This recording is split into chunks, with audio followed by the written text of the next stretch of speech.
গাজায় চলছে ইসরায়েলের বর্বরতম গণহত্যা। এর মাঝেই সিরিয়ায় দ্রুজ মিলিশিয়া এবং বেদুইন গোষ্ঠীর মধ্যে চলমান সংঘাতে জড়িয়েছে দেশটি। দ্রুজদের পক্ষ নিয়ে সিরীয় সেনাবাহিনীর উপর হামলা চালিয়েছে ইসরায়েলি বাহিনী। বোমা হামলা চালিয়ে ধ্বংস করেছে একাধিক সামরিক যান। কিন্তু কেন নতুন করে সিরিয়ায় সংঘাতে জড়ালো ইসরায়েল? দ্রুজদের সাথে সম্পর্কই বা কি জায়নবাদী দেশটির? সিরিয়ার দক্ষিণাঞ্চলীয় শহর সুয়েদায় সংঘাতে শতাধিক মানুষ প্রাণ হারিয়েছে, আহত 2 শতাধিক।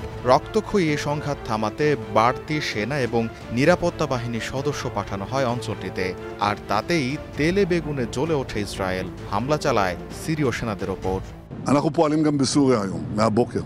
কেন হামলা চালালো ইসরায়েল সে ব্যাখ্যাও দিয়েছেন ইসরায়েলের প্রধানমন্ত্রী বেনিয়ামিন নেতানিয়াহু।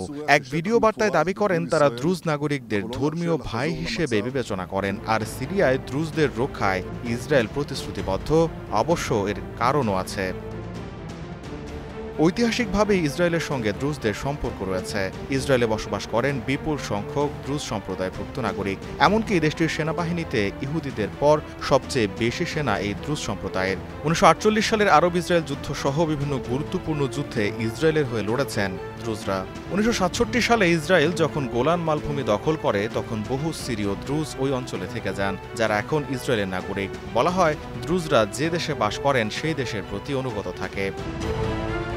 গত ডিসেম্বরে গণঅভ্যুত্থানে পতন হওয়া প্রেসিডেন্ট বাশার আল আসাদের বাথ পার্টির প্রতি সমর্থক এই দ্রুজরা। ওই সময় তারা নিরাপদে ছিল। তবে আসাদের পতনের পর আহমেদ আল শারার নেতৃত্বাধীন অন্তর্বর্তীকালীন সরকার দ্রুজদের নিয়ে নতুন পরিকল্পনা করে। সশস্ত্র এই গোষ্ঠীকে সিরিয়ায় সামরিক বাহিনীতে যোগ দেওয়ার আহ্বান জানানো হলেও তাতে রাজি হয়নি দ্রুজরা।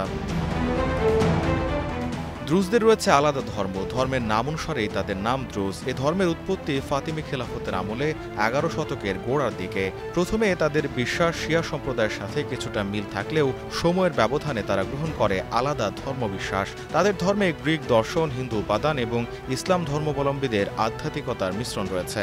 বর্তমানে সিরিয়ায় দ্রুজ ধর্মাবলম্বীর সংখ্যা 7 লাখের বেশি। তাদের প্রধান আবাস সুয়েদা প্রদেশ, যা জাবাল আল দ্রুজ নামে পরিচিত। এছাড়া লেবানন ও ইসরায়েল উল্লেখযোগ্য উপস্থিতি রয়েছে তাদের। গোলাম কিবরিয়া, স্টার নিউজ।